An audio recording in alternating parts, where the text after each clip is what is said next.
Welcome to the deep dive. Today, we are plunging headfirst into a topic that is, well, fundamental to everything you do, thinking itself. That's right. What is it, really? Is it just random stuff floating around in our heads? Exactly. And maybe more importantly, can we actually get, better at it? That's exactly where we're going.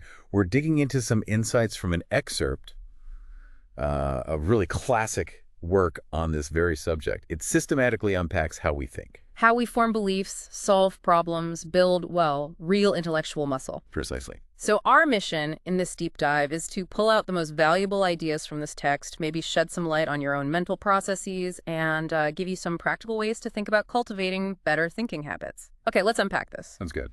So the text kicks off by saying the word thinking gets used pretty broadly. What does it mean by that? Like, is just letting your mind drift? Is that thinking? In the broadest sense, yeah. Yeah. It mentions that loose flux of casual and disconnected material, daydreaming, random thoughts popping up. It's a kind of mental activity, sure, but often, as the text says, pretty inconsequential. Right, like mentally scrolling. But there's a more focused kind, isn't there? Something more active. Absolutely. Even when we narrow it down a bit, thinking often means thinking about things we're not directly seeing or sensing.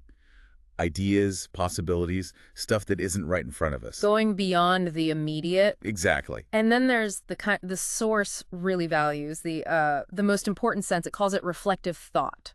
Yes, thinking in its eulogistic and emphatic sense, basically its best form. And the definition it gives is key. It's active, persistent, and careful consideration of any belief or supposed form of knowledge. Okay, active, persistent, careful. In the light of the grounds that support it and the further conclusions to which it tends. Whoa, okay, that's dense. But the core idea seems to be it's not just having a belief, it's looking at why you believe it and what follows from believing it. That's it, exactly. Yeah. It's a huge contrast to just, accepting stuff or holding on to a prejudice. The source calls beliefs we don't examine prejudgments. Prejudgments, I like that. Yeah. So, real thinking, reflective thinking, means you actively look at the evidence, the basis for your belief, and you consider where it leads. Like seeing a news story, and instead of just reacting, you pause and ask, okay, what's the basis for this claim? And if I accept this, what else does it imply? Exactly, that pause and questioning. That's reflection kicking in. So what actually triggers it? Does this reflective thinking just switch on by itself? Not really, no. The source is pretty clear. It starts from some kind of perplexity, confusion, or doubt. Something has to actually puzzle you. Ah, okay. When you hit a real question you need to answer, that sets a goal. It keeps your thoughts channeled, focused on finding a solution. Without a problem, ideas just tend to drift. So doubt or confusion is kind of the spark plug. How does belief fit into this reflection process? Well, reflection implies you believe or maybe disbelieve something because of something else. That something else acts as the evidence, the warrant for belief. Oh, It's seeing one thing as a sign or an indication of another. That's the core of intellectual thinking, according to this text. Evaluating that link between the sign and what it signifies. like seeing smoke as a sign of fire, or those dark clouds as a sign of rain coming? Precisely. You're not just reacting to the smoke or the cloud itself. You're treating it as a signal for something else not immediately present. Okay, so reflective thinking, active, persistent, starts with doubt, involves seeing signs, checking the evidence. It sounds like more effort than daydreaming for sure. Why is it so important to train this ability? Because, and this is a key quote, thinking lets us act on the basis of the absent and the future. We use present things as signs or tokens of what's not here yet, or what's hidden. Right, that's a huge difference from, say, an animal just reacting to immediate stimuli. Exactly. Yeah. The text uses that classic example. An animal might run for cover because it feels the first drops of rain, or hears thunder. Instinct. A thinking person sees the signs, dark clouds, wind shifts, and anticipates the rain. They might bring in the laundry, cancel a picnic, acting based on foresight, based on reading the signs. Planned action. And this ability, the source argues, is what builds civilizations. In large part, yes. Natural events become a kind of language we interpret. And then, crucially, we make signs. Think traffic lights, warning buoys, scientific instruments, weather forecasts. We create systems to signal things. And this changes how we even see objects. They're not just stuff. Right. An object isn't just its physical presence. It's imbued with the meanings it signifies. A simple rock isn't just a rock to a geologist. It's a sign of volcanic activity or erosion patterns, or maybe a potential tool. An animal doesn't grasp those absent meanings. So drawing inferences, seeing what things signify, the source quotes Mill saying that's the great business of life. It's a powerful statement, isn't it? It highlights how central this is. Yeah. But you mentioned a catch. If it's so powerful, what's the downside? The downside is freeing us from instinct also opens the door wide to error and mistake. Animals acting on instinct don't really make logical fallacies. We do, all the time. Ah, okay. The source does say everyday life gives us some feedback, right? Physical consequences, social ones. You misjudge the height of a step, you stumble, you misread social cues, things get awkward. Definitely. Those natural checks provide a kind of basic, sometimes harsh discipline, but they're limited. How so? Well, the text gives a great example. Someone might be an incredibly skilled hunter in a tribal society, Right. brilliant at reading animal tracks, weather signs really logical in that domain. But that same person might hold completely wildly illogical beliefs about medicine or the origin of the world, because those beliefs don't have immediate, unavoidable practical consequences if they're wrong. Right. Where there's no direct test, primitive credulity, as the text calls it, can thrive. Superstition is just as natural an outcome as science, in a way. Exactly. If there are no built-in checks, bad ideas can stick around. So just getting by in life isn't enough to guarantee sound thinking everywhere. This leads to Locke's ideas the text mentions about why our thinking goes wrong. Yeah, Locke pointed to a few key things. One, relying too much on others, parents, teachers, our social group, just accepting what they say without question. Authority or conformity. Two, letting our own biases, our desires and inclinations steer our reasoning. We look for evidence that confirms what we want to be true. Confirmation bias, basically. Pretty much. And third, what Locke called circumscribed experience, just having a narrow view, not enough broad, tested understanding of how things work, lacking that large, sound, roundabout sense. Those all sound incredibly familiar today, and they point towards needing deliberate training. Absolutely.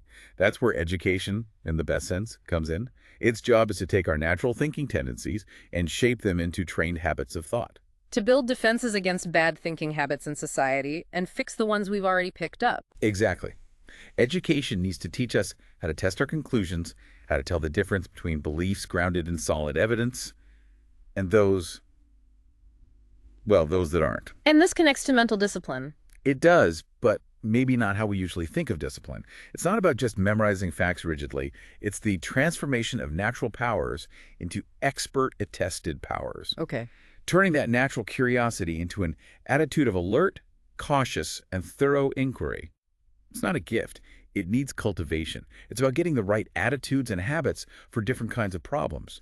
The end goal is independent intellectual initiative and control. Independent control. So it's about intellectual freedom, really, not just following rules. Precisely. The opposite of just doing what you're told or repeating things without understanding why. Real mental discipline empowers you to think for yourself. That's a really powerful aim. But are we starting from zero? Or does the text say we have some natural resources to build on? Oh, definitely. The number one resource, the most vital one according to the text, is curiosity. That old saying, wonder is the mother of all science. Right. Curiosity keeps the mind active, exploring, seeking out the raw material thinking needs. It's the engine. And the source breaks down curiosity. There's a physical kind. Yeah, it's like the kid poking everything, taking things apart. It's a kind of vital energy overflow, even a tendency to fool around with the world. It's exploration through action. But then there's intellectual curiosity. Yes, and that's more specific. It's an interest in the problems that arise from observation. When poking that thing leads to a question, why does it do that? Yeah. And the child keeps thinking about it, actively looking for answers, that's curiosity becoming a real intellectual driver. The world is full of puzzles if your mind is open. The text also mentions differences in how our minds work, like speed. Yeah, promptness. The classic dull versus bright idea, how quickly suggestions or ideas come to mind when you encounter something. And then range, extent or variety. How many different suggestions pop up? Some minds are like a narrow trickle, others a flood. Both can be tricky. Too few ideas limits you. Too many can be overwhelming. Finding a good balance is key. And the third dimension was depth. Right. The quality of the ideas. Profound versus superficial. It's about seeing what's actually significant in a situation versus what's trivial or meaningless. The text warns that just collecting information without developing depth can make everything seem equally important or equally unimportant. That makes sense. It's not just having data, it's knowing what the data means. The source also pushes back against the idea that only certain subjects, like math or philosophy, are intellectual. It's very clear on this. Thinking is specific. It's not some general machine you apply. Any subject, cooking, drawing, history, mechanics, can be intellectual in its function. How so? If it has the power to start and guide real inquiry and reflection, then it's intellectual. It depends on how you engage with it, not what it is. That's encouraging. It also talks about orderliness in thinking. Yeah, orderliness is about continuity. Each idea builds on the previous one, leaving a useful deposit, keeping the different suggestions focused in relation to the main topic. It's about staying on track and building a coherent line of thought. And for many of us, the text suggests this order comes indirectly from practical life. Our jobs, daily routines. Exactly. The duties involved in their several callings often force a kind of order. If your work requires making inferences that get tested by reality, like a mechanic diagnosing an engine or a chef adjusting a recipe that provides powerful discipline by efficiency in action. For people not in highly specialized fields, this practical feedback loop is often the main driver of orderly thinking. So our natural tendencies and these trained logical methods, they're not opposites. No, the source sees them as connected. The psychological or natural ways of thinking and the trained methods are earlier and later stages in one continuous process. Formal logic is like the refined version used by a trained mind, but grows out of the more spontaneous practical logic we all start with. Education is about guiding that growth. Okay, speaking of that trained process, the text lays out a model. This is where it gets really practical. 5 steps of reflection. Yes, this is the core framework for how deliberate problem-solving or inquiry works. Step 1. A felt difficulty. Remember the perplexity or doubt we talked about? It starts here. You run into something puzzling. The source gives examples like not knowing how to get somewhere, seeing a weird pole on a boat, noticing strange bubbles. It has to be a genuine puzzle that grabs you. Okay, step 1. Feel the confusion. What's step 2? Step 2 is locating and defining it, pinpointing exactly what the problem is. This takes observation, analyzing the situation. It requires suspended judgment, resisting the urge to jump to conclusions while you figure out the real question. So feel puzzled, then stop and really define the puzzle. Step 3. Step 3. Suggestion of a possible solution. Your mind throws up an idea, a hypothesis, a guess, something not present to the senses. The source says these ideas often just happen, but you can influence it by managing the facts you focus on and being patient with uncertainty. Getting a variety of suggestions is usually helpful. An idea pops up. Maybe that pole is a flagpole. Maybe it's for fishing nets. Maybe it's something else. How do you know if the idea is any good? That leads to step 4. Developing the implications of the suggestion by reasoning. You think, okay, if this idea is true, what else must also be true? You trace out the consequences. What follows logically? Like if it's a flagpole, it should probably be vertical, maybe have ropes. If it's for nets, it might look different, be positioned differently. Exactly. You reason out the bearings of the idea. And then, step 5. Step 5. Further observation and experiment leading to acceptance or rejection. You use the reasoned out implications from step 4 as a plan. You go back to the situation and look specifically for that evidence. Can the steersman actually see the pole, if you guessed it's the direction marker? Is the water hot, if you guessed the bubbles meant boiling? If the facts match your predictions, the idea is corroborated. You accept it, at least for now. If not, you reject it and maybe go back to step 3 for a new idea. So observation really frames the whole thing. Starts with a puzzling observation, ends with testing observations. And the thinking part, the inference and reasoning, happens in between. That's the cycle. And the source emphasizes that a trained mind gets good at judging how much of each step is needed for a given problem and learns from the process. This model clearly involves moving from specifics to generals and back again. The text calls this the double movement, induction, and deduction. Right, there's the inductive part. Starting with given partial and confused data, the puzzling facts, and moving towards a suggested comprehensive entire situation, the hypothesis or explanation. You see symptoms, you induce a possible cause. And then deduction is the other way. Yeah, going back from the suggested whole to the particular fact, you take your hypothesis and deduce what specific things should follow from it, guiding your search for more facts or how you interpret existing ones. And a full thought process uses both. Ideally, yes. Science just refines these basic movements with more sophisticated tools and methods for caution, precision, thoroughness. which leads to specialization, detailed classification systems, and so on. So focusing on induction first, gathering the initial data, how does the source suggest we manage that well? Inductive methods are about regulating how we observe, remember, and use information from others. A key skill is trying to separate fact from inference. It's hard, like recognizing your friend involves inference, not just raw sense data. Right. But the advice is to be especially careful about inferences where we know we often make mistakes. Scientific observation tries hard to be objective, not just what we expect or want to see. Trying to describe what is before jumping to what it means. Exactly. Another technique mentioned is multiplying instances, looking at many examples, like checking many bags of grain, not just one. But it's not just about piling up data randomly. The goal is to facilitate the selection of the evidential or significant features. You want enough data to see the important patterns. And comparing differences is as important as finding similarities. Crucial. Contrast helps highlight the significant factors. The text mentions Darwin deliberately writing down instances that contradicted his theories because it's so easy to just ignore or forget inconvenient facts. Experimentation is powerful here because you can systematically vary conditions to see what changes. Okay, that's induction. Now, deduction, developing the implications of our ideas. What tools help there? Deduction is about fully elaborating the meaning of your hypothesis. Yeah. It leans heavily on existing bodies of knowledge, established definitions, principles, classification systems. These let you trace consequences, sometimes very distant ones, without needing to observe everything directly. The typhoid example in the text illustrates this well. Yeah. If you hypothesize typhoid fever, deduction involves reasoning out all the other symptoms, test results, patient history factors that should be present if that diagnosis is correct, based on medical knowledge. You're drawing out the logical entailments of the initial idea. Established sciences build these interconnected systems of meanings, chemistry concepts, physics laws, mathematical theorems. Definitions are critical tools, especially scientific ones focusing on cause, function, or relationship, because they allow you to systematically trace these connections. But even after all that logical work, deduction isn't the end of the story. No, the source loops back. The final test of deduction lies in experimental observation.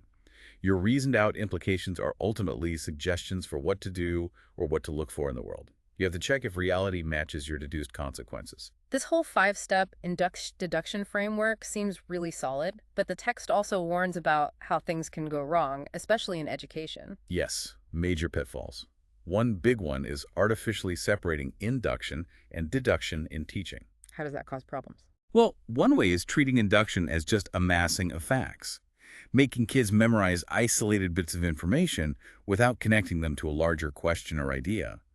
The source criticizes those old object lessons. This is a leaf. It is green. It has veins. Facts are only educative, it says, when they suggest a view of some bigger picture. Just collecting data points isn't thinking. What's the flip side? Isolating ideas or principles. Teaching general rules or theories without grounding them in concrete experience or showing how they apply to new situations. This leads to unapplied learning, inert knowledge. The text calls them glittering generalities. Sounds good, but doesn't connect to anything real for the learner. It also tackles a confusion about concrete versus abstract, saying it's not just about physical objects versus symbols. Right. Concrete, in this view, isn't just stuff you can touch. It's what is familiar, what's understood through its consistent role in our lives and experience. It's about grasped meaning and connections. So abstract means isolated, disconnected from that network of meaning. Exactly. You could be using physical blocks in a math lesson, but if the child isn't grasping the underlying numerical relationships and how they apply, it's still abstract for them. Yeah. Conversely, working with symbols on paper can be very concrete if the learner clearly sees their use and bearing, how they function and connect. True concreteness is about perceiving meaning. Interesting. It's about the understanding, not the medium. The source also contrasts empirical and scientific thinking in education. Yeah. Empirical thinking tends to rely on past associations. This happened after that, so that must have caused this, or just following custom. It's often based on limited observations and struggles with new situations, or checking its own conclusions rigorously. Yeah. Scientific thinking, however, actively looks for underlying causes and principles. It uses analysis to break things down and synthesis to see how they fit together into a larger system. And critically, it involves systematic testing. Education should aim to move learners from purely empirical habits toward this more powerful scientific approach. So, getting beyond just noticing correlations to understanding mechanisms and testing them, this brings us back to understanding and meaning itself. Yes, To understand something is to grasp its meaning. And meaningful things, the source says, point beyond themselves. They connect something new or puzzling to what we already know. The example given is a stone with weird scratches. You don't understand it until you see the scratches mean something, like they were made by a glacier. That connects the strange stone to your knowledge of geology. And the text differentiates direct versus indirect understanding. Right. Direct understanding, called apprehension, is when you grasp the meaning instantly on sight. It feels automatic, familiar, like understanding words in your own language. Okay. Indirect understanding, or comprehension, is more roundabout. You grasp the meaning through reflection by connecting it via other things, like figuring out a complex metaphor or understanding why a machine works the way it does. It's mediated How do we build up those instant direct meanings? through constant use, repeated dealings with things. This builds two key qualities. First, definiteness and distinction. Because we react differently to different things, their impressions become distinct in our minds. Second, consistency or stability. The meaning stays the same, even if the physical object or our mood changes slightly. Think about learning a language. At first it's noise, then patterns emerge, meanings become distinct and stable. And a concept becomes general, not just by listing common features, but through its power to help us understand new situations. Applying something learned in one context to make sense of another, that's synthesis, that's generalization in action. And scientific definitions play a role here too? Yes, because they focus on conditions of causation, production, and generation, how things work, how they influence each other. This precision actually increases both the distinctness of the concept and its applicability, its generality. Defining water as H2O is more powerful than just calling it wet stuff. This whole intellectual process seems to have really deep roots, starting way back in infancy with basic activity. The source makes a strong point here. A baby's first big problem is mastering its own body, learning to reach, grasp, move effectively. This involves observing outcomes, selecting successful movements, coordinating them. It's a fundamental kind of thinking, learning through action and feedback. And this basic activity evolves into play. Yes, when objects start to be used as signs, when they gain representative capacity, activity becomes play. A block isn't just a block. It's a car, a house, part of a story. Children in play live in a world of meanings evoked by these objects. Play helps organize ideas, test possibilities, build concepts. The crucial attitude is playfulness, exploring meanings freely. Treating things as vehicles of suggestion. I like that. How does work fit in? It's often seen as the opposite of play. The source defines work differently, as a mental attitude. Work is about interest in the adequate embodiment of a meaning, in objective form through the use of appropriate materials and appliances, Okay, so it takes the meanings explored in play. but adds a focus on control and effectiveness. It's about applying those meanings to real materials in ways that respect the actual structure and constraints of those materials to achieve a specific intended outcome. So the difference isn't fun versus drudgery or freedom versus constraint necessarily. It's about the mental focus. Play explores meaning. Work aims to embody meaning effectively in reality. That's the core distinction presented here. And the implication for education is huge. Activities like shop class, cooking, gardening, they aren't just about learning manual skills. If approached right, they become powerful ways to develop alert, persistent, and fruitful intellectual habits to practice methods of experimental inquiry and proof. They can turn routine into illuminated and emancipated experiment. Fascinating. So activity is foundational, and language is presented as another absolutely essential tool for thought. Essential, yes. Language, meaning signs in general, is seen as necessary for thinking as well as for its communication. Why? Because thought deals with meanings, and meanings need to be attached to something tangible, something sensible in particular signs, so we can hold on to them, manipulate them, share them. And artificial signs, like words, are better tools than natural signs, like smoke, meaning fire. They offer huge advantages. Natural signs are often out of our control, cumbrous, bulky, inconvenient. Artificial signs, spoken words, written symbols, are things we create and control. They're flexible, convenient tools designed for thinking. What are the key jobs these signs do for our thinking? Several. They help identify things. Giving something a name fixes its meaning, makes it feel more stable and understandable. Knowing names gives a sense of mastery. Okay. They help conserve meaning. Once fixed by a sign, a meaning is stored for future use. This allows intelligence to be cumulative. We build on past experience. Right, we don't have to rediscover everything from scratch. Exactly. And crucially, signs enable generalization and classification. Words group things together, create categories. The source even suggests grammar itself reflects a kind of unconscious logic, providing the intellectual classifications that constitute the working capital of thought. Language structures how we organize the world mentally. Given how vital language is, the source has some strong words about that old saying, teach things, not words. Yeah, taken literally, he calls that the negation of education. Because learning is learning meanings, and meanings require signs, words, symbols. The real danger isn't words themselves. It's using words or symbols that are disconnected from any real experience or understanding. Words only work if the meaning they represent was first involved in our own direct intercourse with things. Otherwise, you get verbal memorizing, repeating definitions or formulas without any clue what they actually mean. Definite words, indefinite ideas. So it's not words versus things, it's words grounded in meaningful experience. How can we use language better to support thinking? The text offers practical advice. First, enlarge vocabulary, not just by memorizing lists, but through wider experiences and actively using new words to express ideas. Limited vocabulary often means fuzzy thinking. Makes sense. Second, make terms precise. Define them carefully. Introduce technical terms when needed to capture an exact meaning, but only after the basic idea is grasped.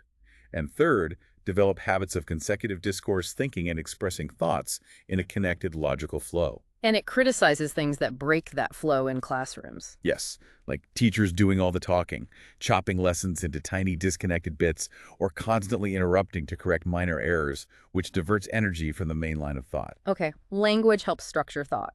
Another way we gather material for thought is direct observation, which we touched on before. Right, and observation in this context isn't just passive noticing, it's active exploration, inquiry, for the sake of discovering something previously hidden. It's different from just recognition of the familiar. And purposeful observation is tied to activity, to problems. Absolutely. We observe specific things because we have a need figuring out how to use a tool, navigating a path, solving a puzzle. Scientific observation is observation directed at finding facts relevant to a specific problem or question. Again, the text critiques lessons that treat facts as isolated ends rather than means for inquiry. What are the marks of good scientific-style observation? It suggests a rhythm between extensive, getting a broad feel for the context, and intensive, focusing closely on specific details. It should follow interest, often looking at function, what something does, before just its structure. And it becomes truly intellectual when the goal is to find puzzles, generate explanations, and test ideas. Of course, we don't observe everything ourselves. We get tons of information from others, books, teachers, news reports. Hearsay, the source calls it. Yes, or testimony. And the key point is that this should be treated as evidence for you to evaluate, not as finished truth to simply absorb. So how do we make this communicated information a real intellectual asset and not just, mental clutter? 3 conditions are suggested. 1, you should actually need the information. It should be relevant to a problem you're working on, maybe something you can't easily find out yourself. Okay. 2, it shouldn't replace or discourage your own direct observation experience. Don't just read about trees, go look at them too. And 3, crucially, it must connect with and be used alongside your own range of experience. It has to integrate with what you already know and have lived through to become truly meaningful. That makes perfect sense. This all has very direct implications for teaching and learning, which the source addresses through the idea of the recitation or classroom discussion. Right. The goal should be for the recitation to be a logical unit, an experience that actually fosters reflective thinking in the students. It mentions Herbart's formal steps, preparation, presentation, comparison, generalization, application as one influential model for structuring lessons. And notes the similarity to the 5 steps of reflection we discussed. It does, but it also warns strongly against applying any such steps too rigidly. Why is that? Because the natural flow of thinking is flexible. Sometimes you start with a hypothesis, step 3, sometimes with observation, step 2. Forcing every discussion into the same fixed sequence risks making it artificial, an external structure imposed on the students rather than following the natural path of their own inquiry. So what are the key ingredients for a recitation that does promote real thinking?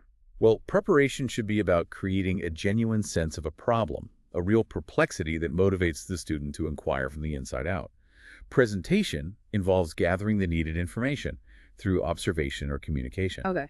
Comparison and generalization isn't just listing similarities, it's about discovering underlying principles or connections that unite the details. Seeing how facts are effects of a common cause or stages in a process. And application is crucial. Not just drill, but seeing if the generalization actually works in new situations.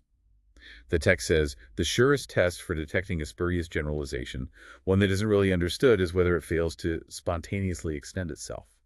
Real understanding naturally seeks application. And the teacher's role, Eh. not just to deliver information. No, the teacher's a guide, guiding questions to help students find problems, allowing mental leisure time for ideas to bubble up and mature, not rushing, and avoiding suggestive questioning that basically tells the student the answer, turning them into performers instead of thinkers. It's all about fostering that independent intellectual power. Wow. We've covered a huge amount of ground here. From defining thinking and why it needs training to its natural roots in curiosity and activity, the 5 steps of reflection, induction, deduction, common pitfalls, how we build meaning, the role of language, observation, and how this plays out in learning. It's a comprehensive picture, and understanding these dynamics, these mechanisms of thought, really can give you, the listener, tools to look at your own thinking more clearly. How you evaluate information, how you approach problems, how you build beliefs. It's about cultivating a more effective, insightful, and ultimately more independent mind. Which leads to that final thought the text seems to point towards.